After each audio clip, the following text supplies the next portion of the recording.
Welcome to Learning Thursdays. I'm Dean Hale with the OASAS Learning and Development Unit and your host for today's presentation.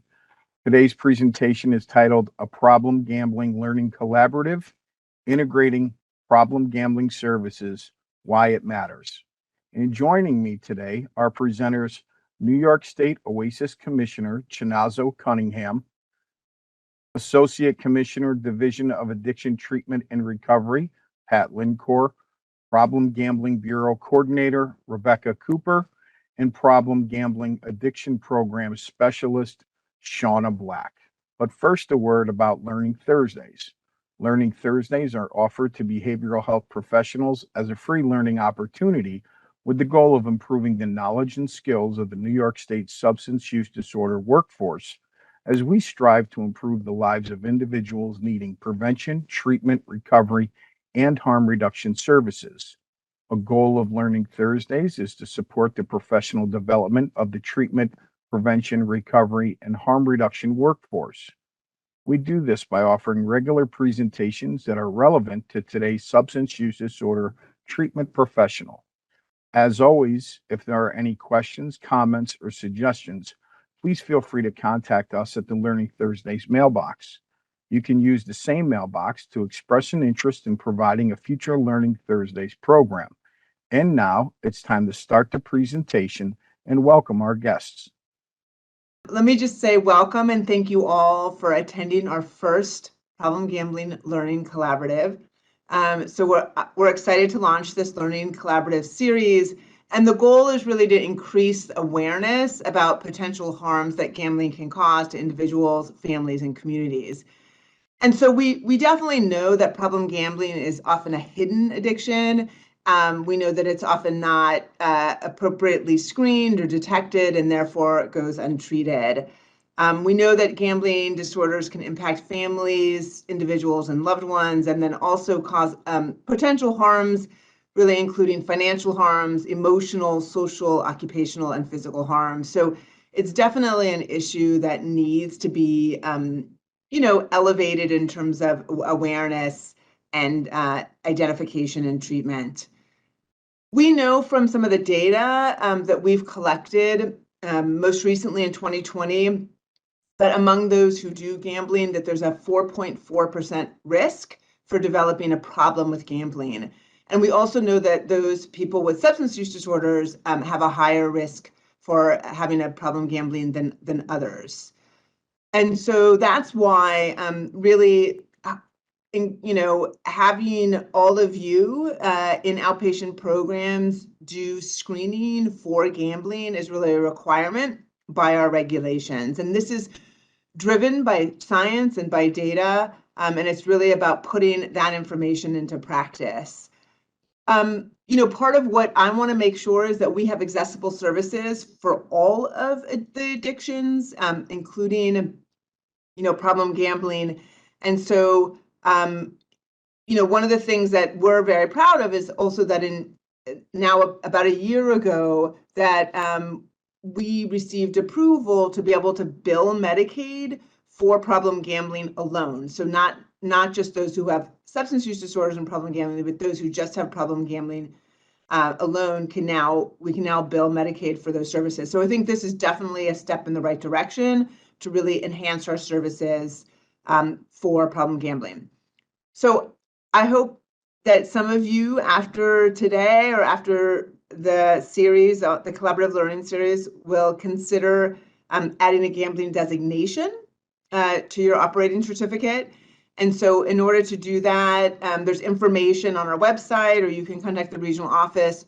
And the next Problem Gambling Learning Collaborative will also include the steps that is needed to obtain this designation. I'm also very excited that this past fall, we created a new bureau that dedicates all of its time and energy and staffing on problem gambling. So I think that's really a demonstration of showing how important this issue is. And Rebecca Cooper, who is here, is leading that bureau. So, it's very exciting, and that bureau lives in the Addiction Treatment and Recovery Division under Pat Lincor. So the Bureau will focus on the oversight and expansion of problem gambling awareness, and will focus on increasing access to services across New York. So today you'll meet the Problem Gambling Bureau team to understand sort of the scope of problem gambling, the indicators when there's co-occurring use disorders between substance use and gambling, and then also how to effectively screen for problem gambling. Afterwards, I also encourage you to reach out to your Problem Gambling Resource Center in your region for additional free training and technical assistance, and the contact information will be provided at the end of this learning collaborative. Also, a reminder, next month, March, is National Problem Gambling Awareness Month. And so we are working with our partners across the states, with the New York Council on Problem Gambling and the Gaming Commissioner and the Gaming Commission, to build awareness about problem gambling through the Responsible Play Partnership. And so please look for more information about this on social media from OASAS or the Problem Gambling Resource Centers. So thank you again for all of you for joining today, and I really look forward to working with you as we continue to enhance and address problem gambling awareness across the state, and to make sure that it's really in line with the work that we do with other kinds of addictions. So with that, I'm going to turn it to Pat.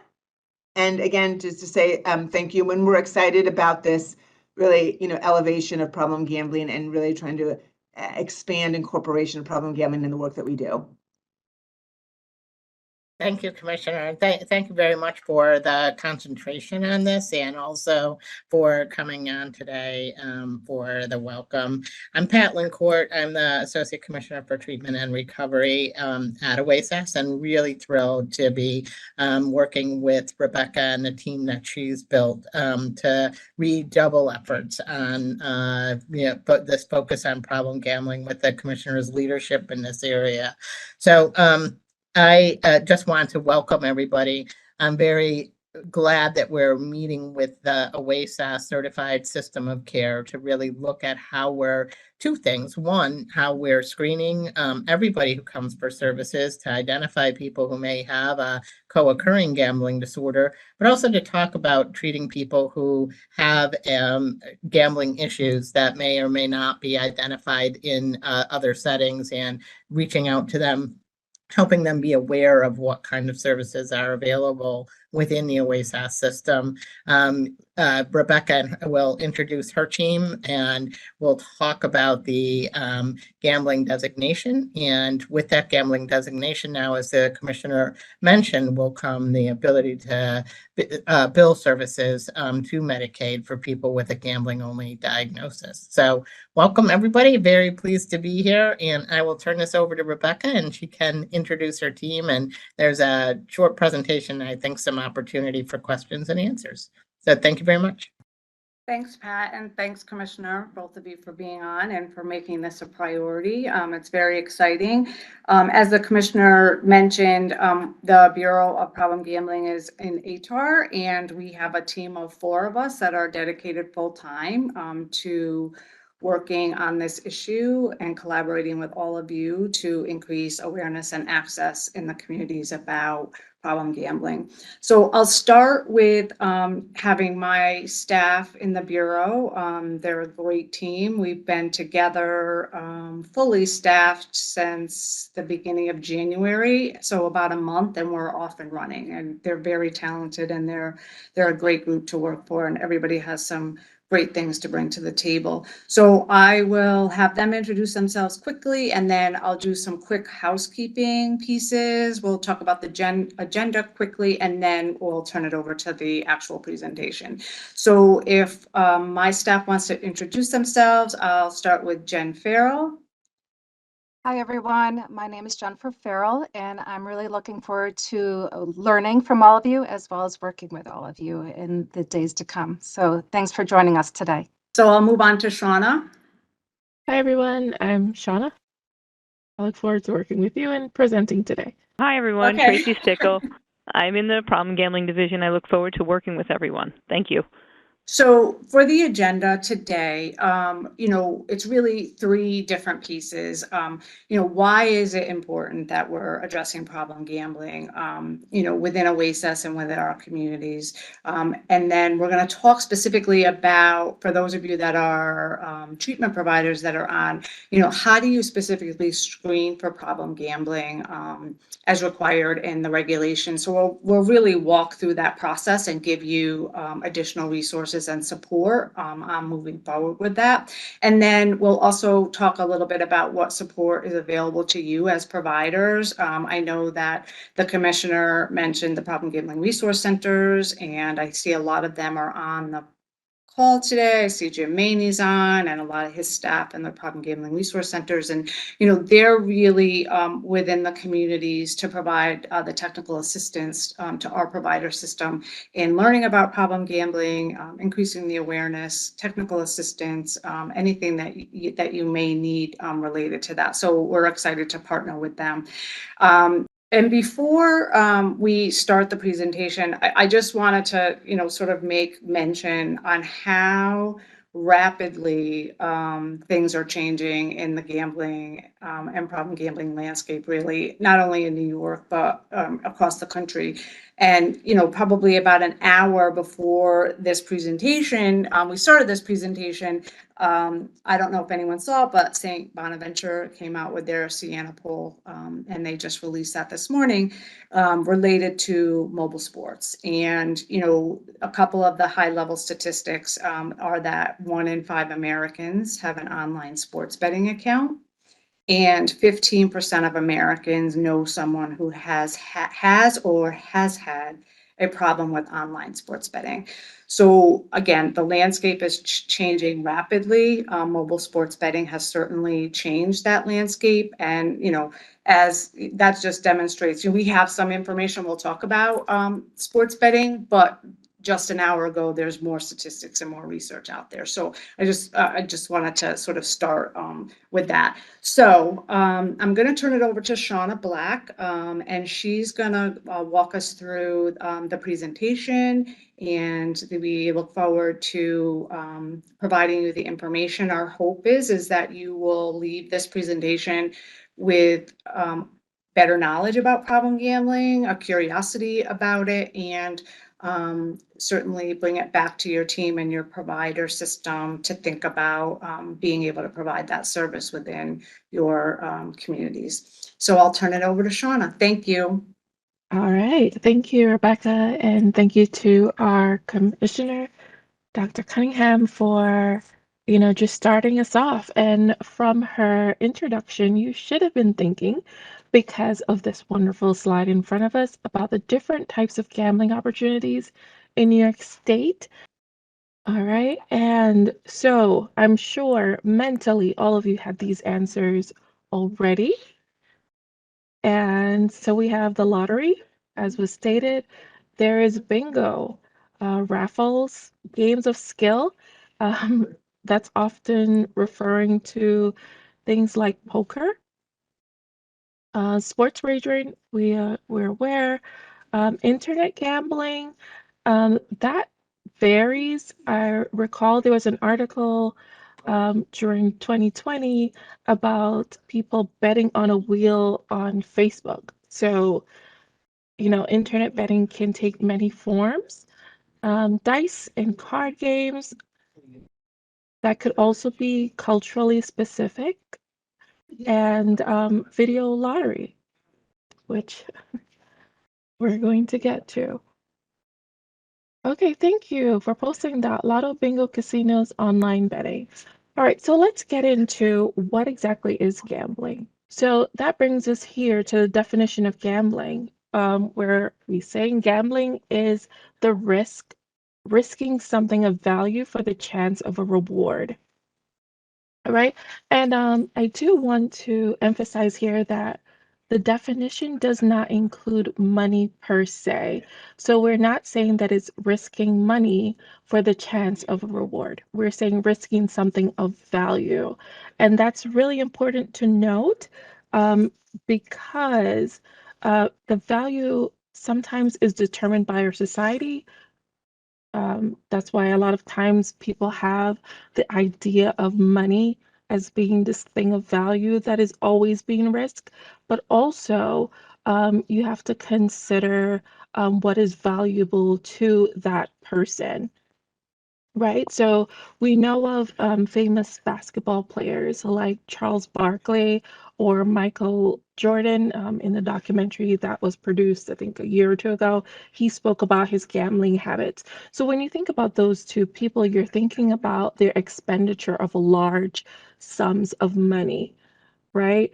Maybe for some of us, we're like, oh, well, they have it to spend. It shouldn't be that big of a deal.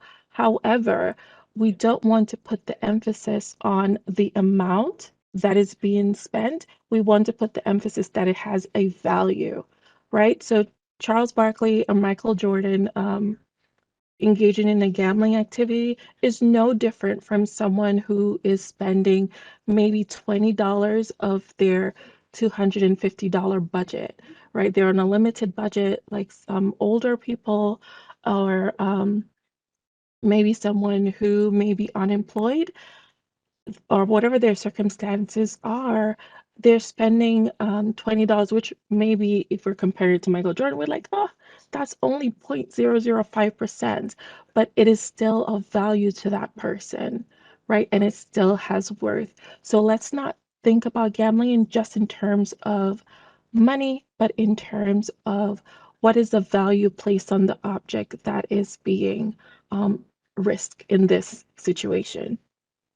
Okay, so we have this map, right? Because one of the more common forms of gambling, especially prior to 2020, where we went down into a little societal pause, is casino gambling, right? It's one of the more noted forms, and we find that it was found that accessibility and availability is a factor in gambling. And we have some research that is out there to support that. Like in 2005, they actually found at the University of Buffalo, the Research Institute of Addiction, they found that within 10 miles of a casino or location in a disadvantaged neighborhood puts you at risk for gambling harms. All right, and we have research as recent as 2016 and even earlier by John Waite and others who found that if you're in an area 30 miles where there's no casinos, you're at a 2.7 risk chance of becoming having a gambling harms issue. If you're within 30 miles of one casino, you're at a 3.9% chance of developing gambling behavior. And if you're within 30 miles of 6 or more casinos, you have a 6.2% chance, right? And they did find that this was causal, so not just something that is uh, briefly correlated. Usually is that there's a term, correlation doesn't equal causation, but in this case, it actually was found to be causal. Now, if you're thinking about, having a brick and mortar casino and these risks being of these values where, if you're within distance of 6 or more casinos, you're at a 6.2% chance of developing or engaging in gambling harms. Can you imagine what is happening now with gambling just being right at our fingertips, right? Something to think about. Right. So I know this slide has a lot of stats on it, but what I want you to particularly pay attention to is this 63% of college students that were surveyed by the NCAA in 2013 found that within moments of seeing a sports betting ad, they were more likely to engage of the 63% who saw the ad, 58% were more likely to place a bet, right? Which really further emphasizes the idea of accessibility and availability of gambling in today's culture. And we see that the Northeast has the highest probability of betters at 61%. And we could speculate as to why this is. It could be the large amount of campuses based on what this study is showing. Maybe the Northeast is really into March Madness more than other parts of the country. So that brings us to what we have seen from all this data that is being collected. From this, we have the 2020 prevalence survey in New York State, also regional data from the PGRCs. From all that data that's being aggregated, we've actually found there are some populations that are at higher risk for gambling harms. And we try to represent them here, 18 to 24-year-olds, and based on the previous slide on the NCAA, we can understand what is going on.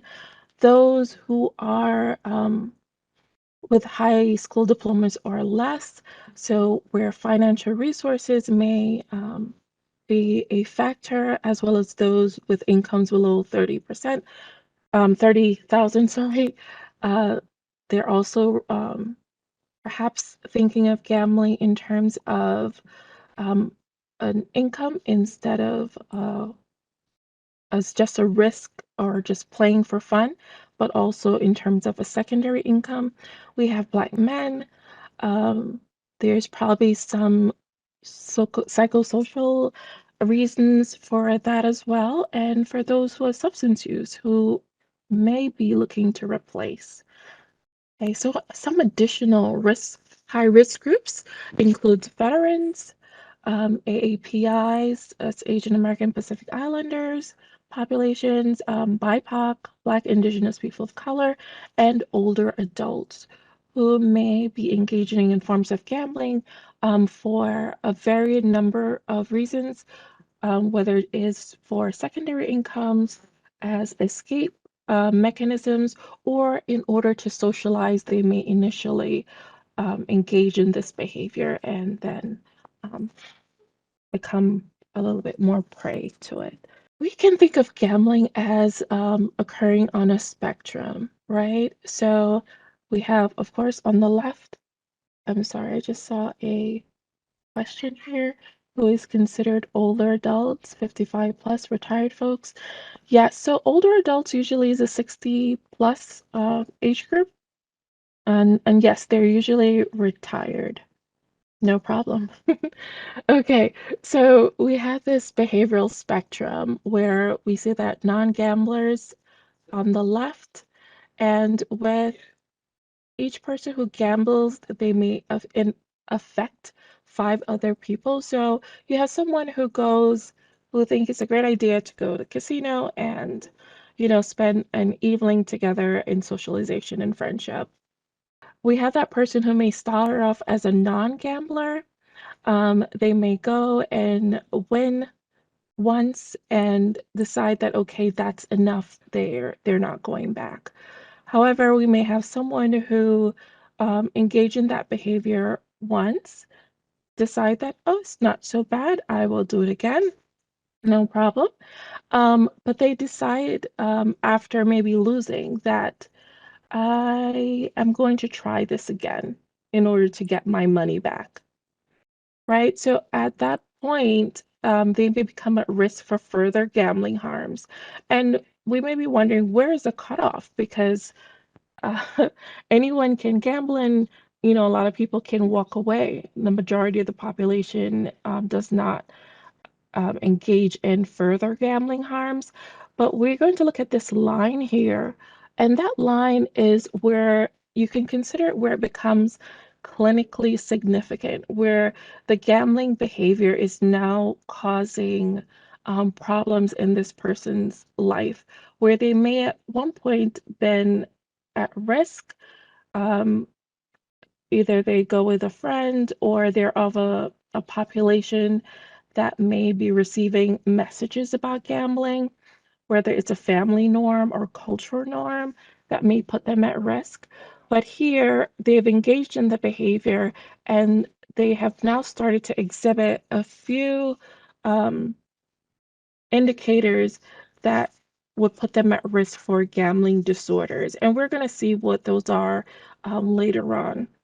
Before we get to what significantly counts towards this gambling disorder diagnosis, it's important to stop here a little bit to just reflect on what the gambling disordered behavior is now classified as. Prior to 2023, it was in the DSM-4 as an impulse control disorder, which puts it in the same realm as obsessive compulsive disorder, where at the time, majority of psychological literature was saying that this is an inability to control behavior.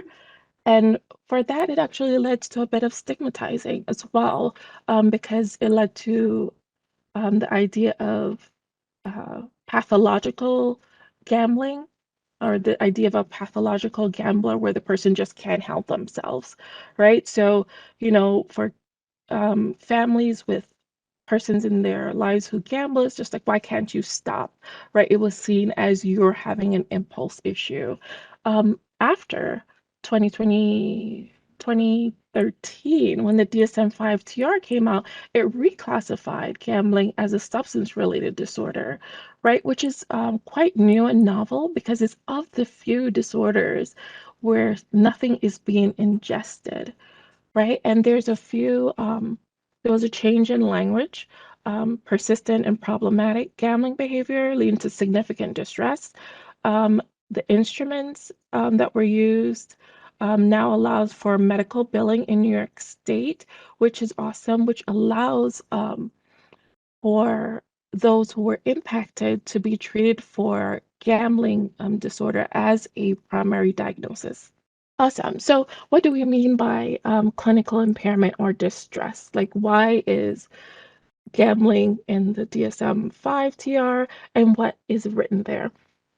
So this is how it's laid out in the DSM-5 TR that makes gambling a part of the, I don't want to say psychological issues, but would be causing this level of distress. So we have the preoccupation with gambling, which is a bit of a new term in comparison to the DSM-4. So you have increased amount of monies for excitement, which speaks to the level of tolerance. This unsuccessful attempts to cut back or stop, right? Is similar to what's happening in substance use. And I'm not going to go through all of these, but this chases losses is really unique to gambling. And that was actually further clarified in the DSM-5 TR. And of course, because it's clinically significant, it has to have an impact on relationships, jobs, and schools. Okay, so here we're going further into the differences between substance use and gambling. As we said, there's that there's no chasing of losses in other substance use diagnosis. And because of that, because there's no outward signs that occurs with gamblers, it's a little bit more covert. It's known as a hidden addiction, right? Where you don't really see someone who has overdosed on gambling, right? There's no physical signs, their speech aren't slurred, there's no dilated pupils or smells that is distinct to someone that has engaged in gambling harms. And even though we say it utilizes money, we know that money isn't the only way that people can gamble, but it's the most common form of currency, you could say, in gambling. And because of that, because of the use of money, it is actually culturally and socially acceptable, because no one really questions at face value what you're doing with this money. It's for certain demographics, it's even more socially acceptable. It's a part of the culture, a part of maybe even religious thought. And this is also important when considering it in use of other substances in comparison to other substances, that it may be used to replace or reduce a substance such as opioid or heroin or alcohol. However, you may find that they may be at greater risk, as we're going to see. And we do know that in comparison to substance use, gambling behavioral harms have a higher rate of of suicide attempts. So there's a higher rate of suicide attempts among the gambling population than the substance use population. So let's look at what happens in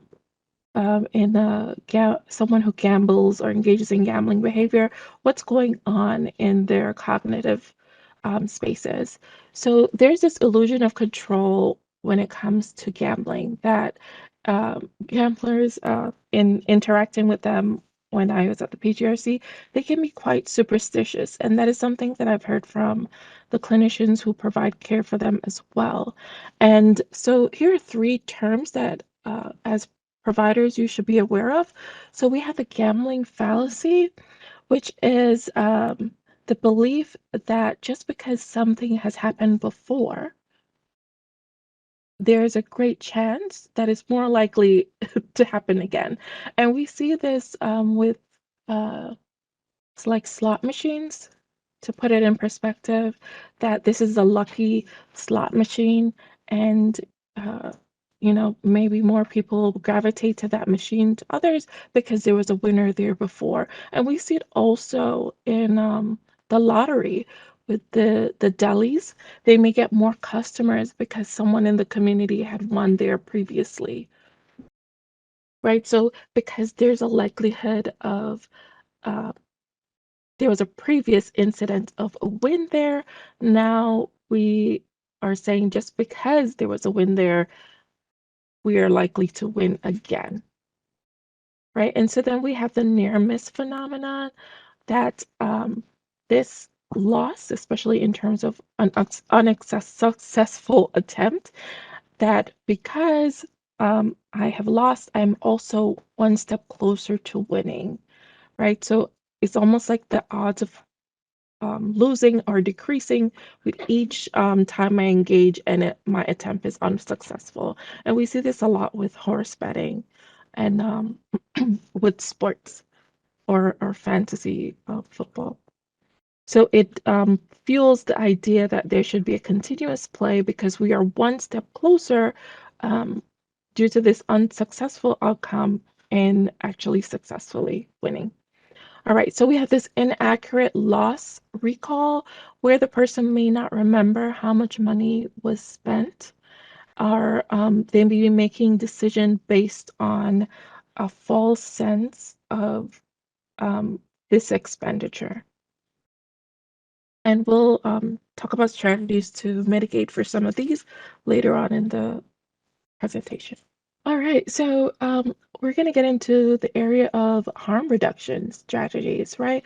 So before, when we talked about the fallacies regarding engaging in gambling, what we would like to do is limit the frequency and the money and the time spent gambling, right? So for this inaccuracy of the recall, we want the person to perhaps go with a set amount of money for a set amount of time, perhaps engage in an accountability partner in order to reduce this cognitive distortion of an inaccuracy of the recall. And also, not to engage further in the activity in considering that, okay, if I keep playing, I am one step closer to winning. Those are ways that we can check the cognitive distortions that occur, right? Some other forms of harm reduction strategies include, not engaging in two or more than two types of gamblings. That also decreases the incidence of chasing losses and losing track of what is expended. One that may be unfamiliar for some of you is this voluntary self-exclusion, which is it can be documented with the state that you withdraw from engaging in gambling at casinos, through the lottery, or any other form of legalized betting within New York State's control. And you can do this for a year, 5 years, and I believe a lifetime. So it's something that those who gamble can engage in. It has to be a notarized form, and I believe the PGRCs are able to help with that. So something to consider for the future. So the reason why we're meeting here today is to discuss integrating all of this into our practices at the ATCs, our COCs, or wherever you are in your provision of care for those impacted by gambling harms. And, you know, without acknowledging that there are barriers to this, then we will be unable to mitigate those for our providers and for the clients who come to utilize the service. And so we decided that, hey, let's find out what is some of the barriers to care. And these were the responses that were received.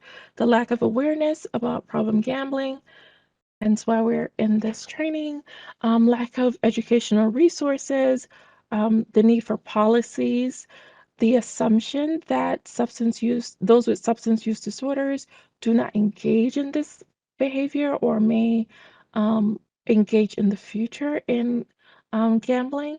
And for a lot of the providers who are short-staffed, they may consider it one more thing to do, right? It's not an unwillingness totally, it's just they are stretched. So let's see what we can do to address some of these.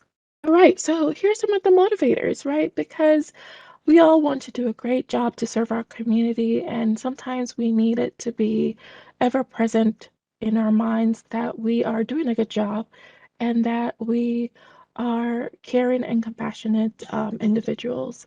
So, with that being said, incorporating gambling into our clinical settings or recovery settings actually provides a better person-centered care, right? Where your client who may have not disclosed to you that they're engaging in gambling behaviors may be engaging and further harming themselves with what we believe to be their primary um, method of use, right? So we have someone who's an alcoholic who may be going to the casino in order to um, escape, maybe reduce their alcoholic intake, but they put themselves at risk, further risk, because now they're engaged in gambling. They may be chasing their losses, and as a part of coping, re-engage into into imbibing in alcohol, right? So we have to be mindful that often in trying to replace another, I don't want to say flaw, because that's not what it is. In order to control our use of substance, we may engage unknowingly in something else that could be just as harmful. Right, and so that's why gambling may be a secondary addiction, or it may actually have been the primary addiction and fueling another. All right, and so when we actually start opening up these discussions to our clients and in our workspaces, we'll see that we're reducing stigma and shame for those who are at risk for gambling, right? Because they may be engaging, they may be chasing a loss and not really sure what is going on. And a lot of people are unaware that gambling may, oh, thank you, Amy, are unaware that gambling may also cause issues with cravings and withdrawal. So this person is really suffering in silence where something is happening to them. They're craving the desire to go again and re-engage in gambling, and they think that it's, you know, may not be what they think it is, so they're not really speaking up because, of course, if it's craving, I only have craving with X substance, and without really knowing that gambling itself can cause cravings and feelings of withdrawal. And of course, here, integrating screening and gambling education is no cost, and everyone should be on board with this because it's free. And we have regional support and training that's available, and we'll talk about that later on in this slide. Here we go to this slide about Part 82 clinics. And we're going to get into the actual training part of this. For assessing and addressing agency culture, we're encouraging a gambling-free environment. This is actually a link. So when you do receive this slide, you're feel free to click this link and read about the policy of using, compassionate language and building self-awareness and just creating a friendly environment for ourselves and our coworkers. So before we get into actually how to assess, use the assessment tools, I just want to emphasize here that language matters, right? There's a whole adage, sticks and stones may break my bones, but words would never hurt me. That's a lie. So let's throw that out because it's really not true, right? Oftentimes we use language that may stigmatize someone and that may cause all sorts of negative reactions, whether it's silencing someone's voice or it may force the person to assert themselves in a manner that may even be unbecoming of what they would like to portray themselves as. So let's remember that we should use compassionate language when addressing those impacted by gambling harms, right? And so instead of problem gambler, we want to say a person affected by problematic gambling or by gambling harms. Instead of addict, we're using a person affected by an addiction because the person is more than their addiction. Instead of compulsive or degenerate gambling, right? If we remember that previously stigmatizing diagnosis that was in the DSM-4, we're addressing that now, and we're saying that instead of that compulsive gambler, we would like to say gambling behaviors that have become problematic. So the person has behaviors that has now been problematic, and that offers a bit more control, where the person can be empowered to learn new behaviors that are within their control and are less problematic, right? So we no longer use pathological gambler or disordered gamblers. We're going to be using experiencing gambling related harms for those prior terms that we will no longer be using. Okay, and there's a comment here that says, they're in a person-centered, but I'm struggling with a person affected by problem gambling is different from problem gambler. Both identifying gambling as a problem, one just adds the word person. Okay. If we're going to use what you wrote and said one just uses the word person, that in itself is actually empowering, right? Because one identifies the person based on the behavior that is causing harm to their life, and the other is seeing the person being harmed. Hopefully that makes sense to this commenter. Right, so we want to say that the person is impacted by gambling harms and not the person is their diagnosis, which would be a gambler. Right, we want it to be focused on what could be empowering for this person to seek care, accept care, and to move forward with their life. So if we think about it like that, hopefully we can use terms and phrases that allow that empowerment place. Okay, so here we are. What's the screening requirement integration? So OASAS Part 82.7, 822.7 requires screening for gambling. And the screening is going to include the brief screening, the feedback, and the treatment and goals. And we're going to go into what tools would be acceptable for this brief screening phase and how to provide this level of impact. Thank you for that.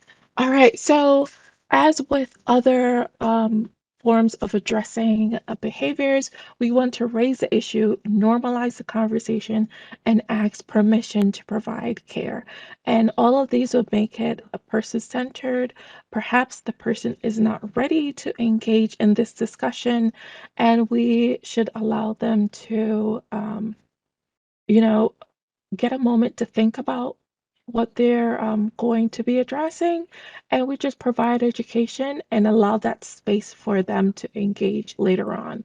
All right, so I put an example here, and between two Black males who are discussing gambling, and it says, I'd like to ask you some questions about how gambling has impacted your life and explore if you'd like to make any changes to your gambling, if that's okay with you.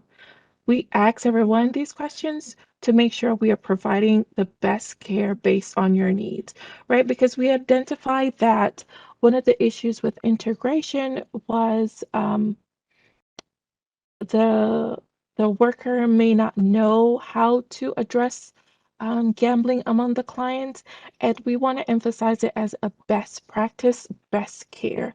We want to treat you as a whole person, so we're asking you these questions in order to make sure that your needs are met.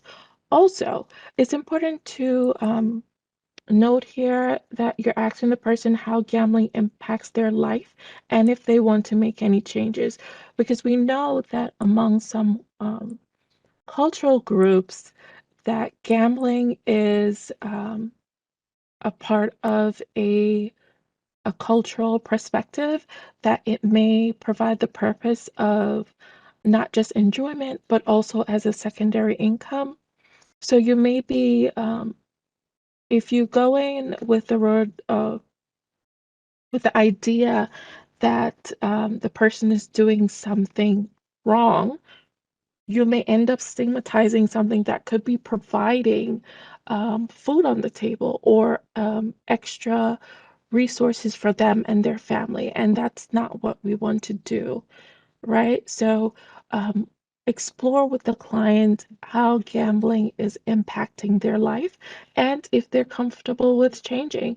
They may not be. Like I said, for those who are winning, they may not see a problem. But if things take a turn, they may also see a darker side of it and may want to address it. All right, so just calling back one of the slides we covered before about the defining gambling, and this presentation will be given out. I just want to remind everyone, and I noted here for you and for myself, that be mindful of something of value is not exclusive to money. It could be other forms such as jewelry or property. And I remember when I was answering calls and connecting those with gambling harms to clinician. I recall having a call from a woman who actually had pawned her wedding ring in order to gamble, uh, further gamble, in order to regain the money that was previously gambled that should have been used to pay for her mortgage. Right, so as you see here, there's like a loop that she was a bit stuck in. She previously gambled her safety, her physical property, that was her house. And now she was trying to get it back by gambling her jewelry. So it's not just the physical money, but it also could be properties of significance. All right, so we defined the gambling and we could define the types of gambling as we did earlier in this presentation. And we know that gambling also includes lottery scratch-offs, sports betting, numbers, horses, bingo, and there are other animal forms of gambling and racing and other forms of gambling that we may not even be fully aware of, but hopefully with conversation with those in our community and with exposure to these assessments, we are able to gain even more information and insight into the various types of gambling. And I left a tip here for us that says to check clients' knowledge of playing, wagering, or betting, just to be sure to include those regional, cultural, or alternative methods of gambling, right? We don't want to box people in. When we do that, we end up boxing people out. And we want to be inclusive and provide as much care as we can to everyone. All right, so one of the questions that we could ask are there any other forms of gambling, of wagering and betting you know of in your culture or your community? And the reason why we're emphasizing this wagering and betting versus saying gambling, because sometimes problem gambling does not translate well in other languages. And we want to, once again, be inclusive and be mindful that certain terms are exclusive to English speakers and not widely known.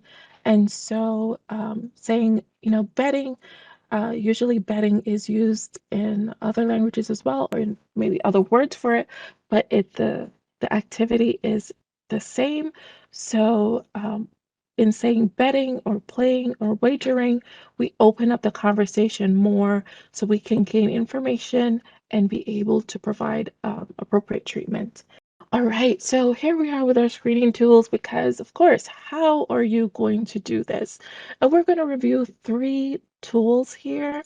Tools of assessment, which is the LIBET, the brief biosocial screening, gambling screening, or the BBGS, and the NODS clip. For some, you may ask, why aren't we using SOGS or the gambling problem gambling severity index? And those tools are more clinical, right? So for initially, when you're assessing a client, we're going to be using these usual 3-item assessment tools, which indicate whether or not you should do further screening. And upon further screening, you'll actually use one of these diagnostic tools listed here at the bottom. All right, so a quick review of these tools. So we have the PBGS, which is a 3-item assessment, and it indicates an issue, a potential risk for gambling-related problems and the need for additional evaluation. We're going to see what that looks like in a few. So we have the NODS clip. So the NODS clip is a shortened version of a 17-item screener. The clip is actually assessing for control, lying, and perception. So we're going to see what that looks like as well. And the LIBET is a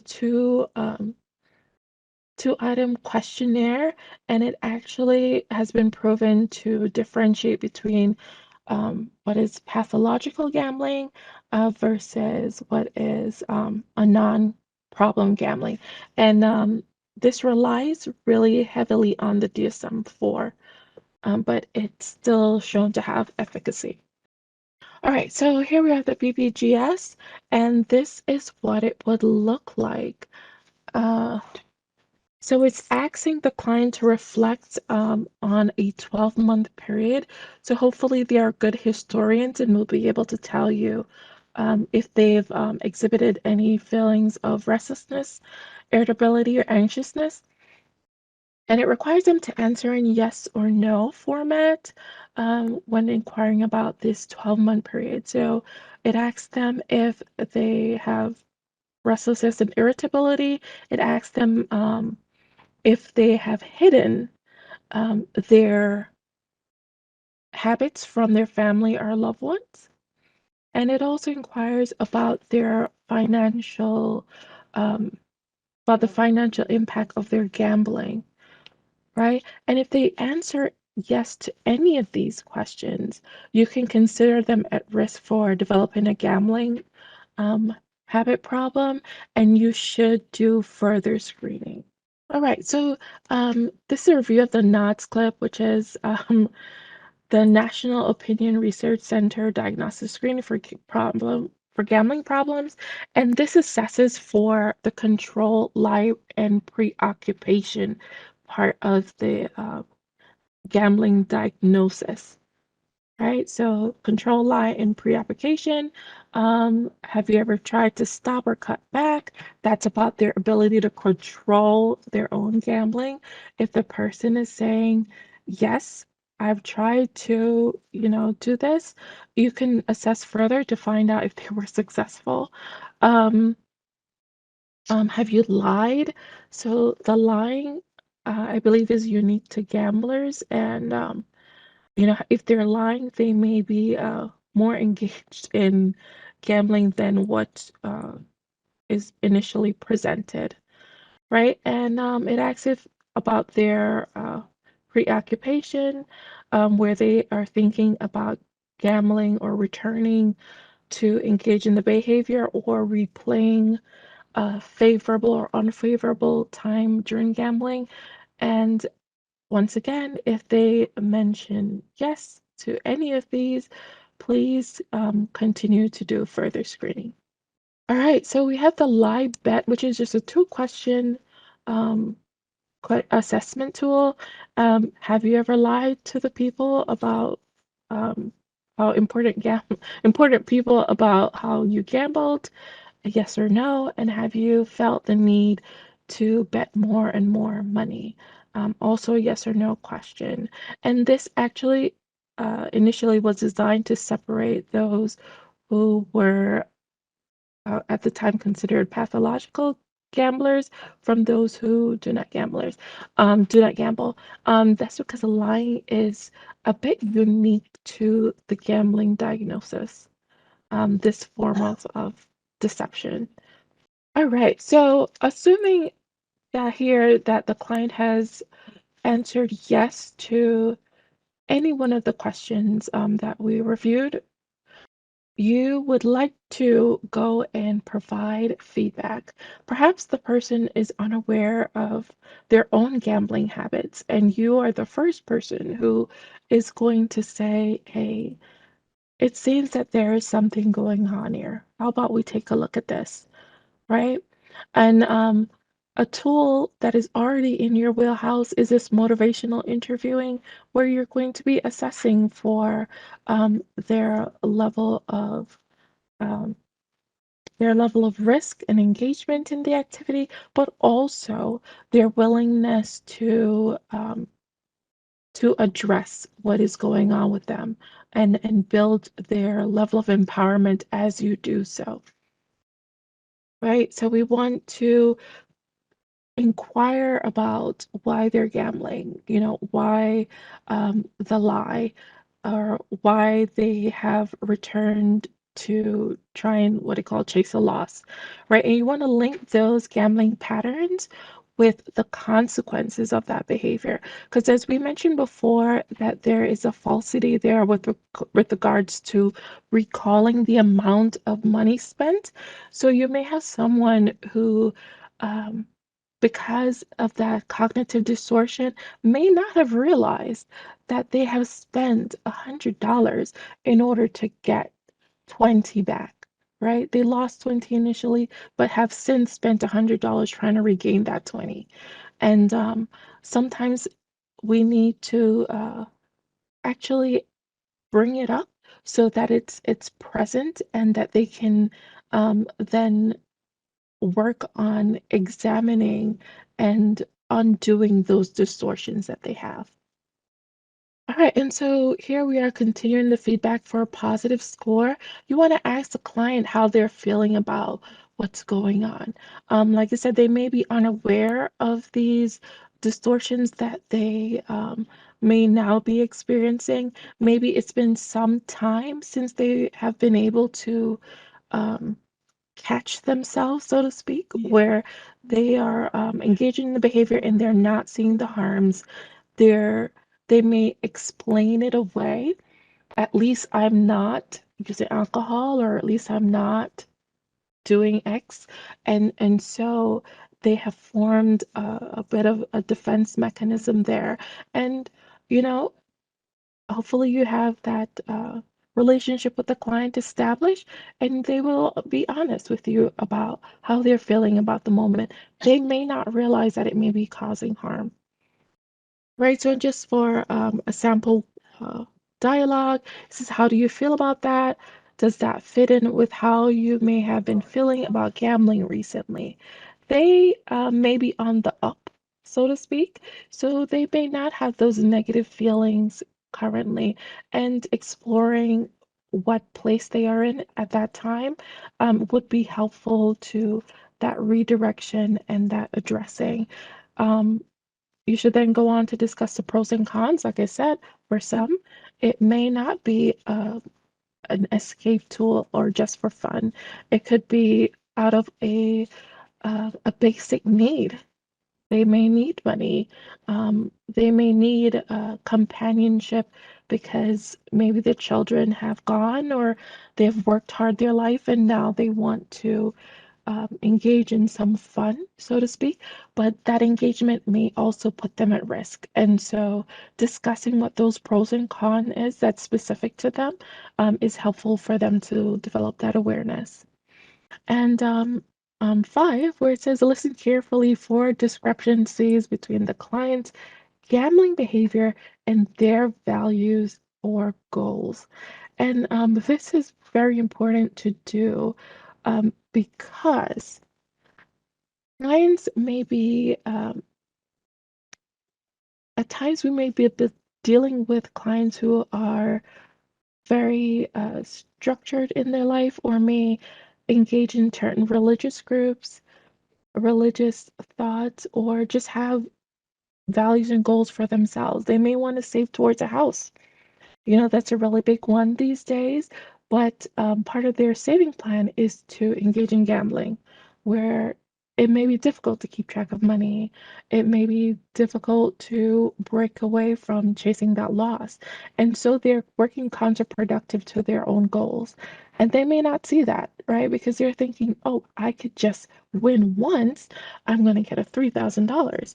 So, you know, they're thinking that one winning in that one fell swoop is easier than saving each paycheck towards that $1,000, right? And we have to put that in perspective, because you're trying to gain $1,000, but you have played than more than you could have.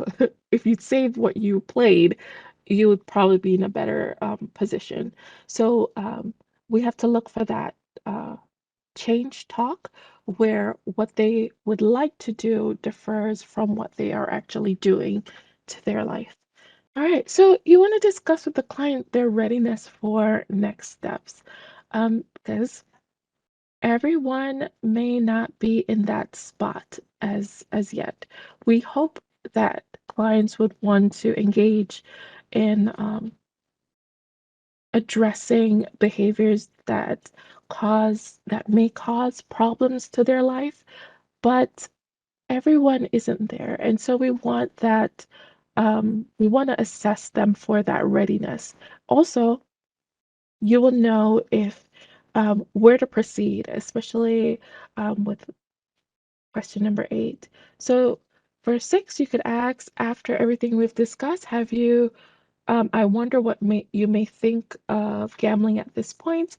They may say, you know, I still think it's great, but I have to keep an eye on things, or they may believe that it is a harm and are ready to um, make that investment in themselves for further treatment. And you summarize the discussion that way, so you know that you're on the same page as the client. We don't want to, as much as we want to help people along, we don't want to help them along by dragging them along. we want them to take those empowerment steps on their own.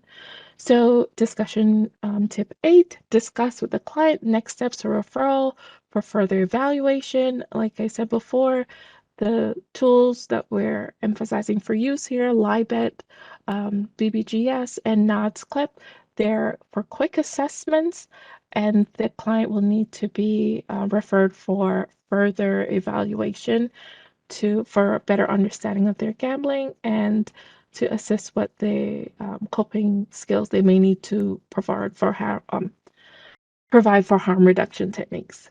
All right, so here we are, treatment planning. The client may have agreed, and we want to discuss the effect gambling has on their recovery.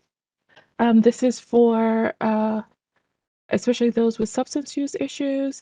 We want to develop a plan, like I said, about setting spending and time limits. Also, of course, discuss this further evaluation with a recovery specialist or provider. All right, so here we are with the referral for treatment. You can refer them to the Hope Line. There's OASAS provider search tool online, and there's also the regional PGRCs for assistance, and this slide will be given, so you will have it for later. All right, in the event that the client has answered no or has refused to engage in the screening, you can feel free to share information about gambling harms, just so they could build their awareness of gambling. You never know, they may need it for themselves or for someone else. And for you, the provider, you should screen again in 30 or 60 days. Okay, so for upcoming training, for Train the Trainer, there'll be further topics that we'll be discussing in the future. These are a few of them that I believe that they'll be given by the PGRCs. And so we're looking forward to engaging with you again. Right? Once you get this slide, please feel free to make use of these links that will provide you for resources. Okay, thank you, Shauna. And I know that was a lot of information, and we sort of brought it right around to our timeline. So we're just finishing this up, and this is just a reminder. Our next learning collaborative for problem gambling is going to be on Monday, March 4th from 11 to 12. We have not sent the link out, but it will go out a couple weeks before, and there'll be a couple reminders that will go out with the WebEx link. And it also will be recorded as a Learning Thursday, and there will be CEUs available.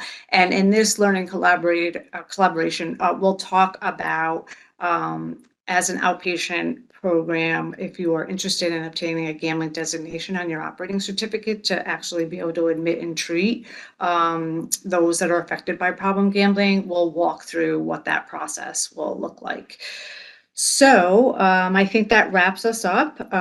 We certainly are glad that everyone participated in this. I want to thank our guests for joining me today. I hope you all find it useful while assisting clients in need of services. Your feedback is important to us. It helps us to know if we are meeting your educational goals and expectations. Once you have viewed the presentation in its entirety and completed the quiz, if directed, please follow directions to access the SurveyMonkey website and take a moment to complete the evaluation, including suggesting any future topics for Learning Thursdays. Once again, thank you for joining us and keep up the good work.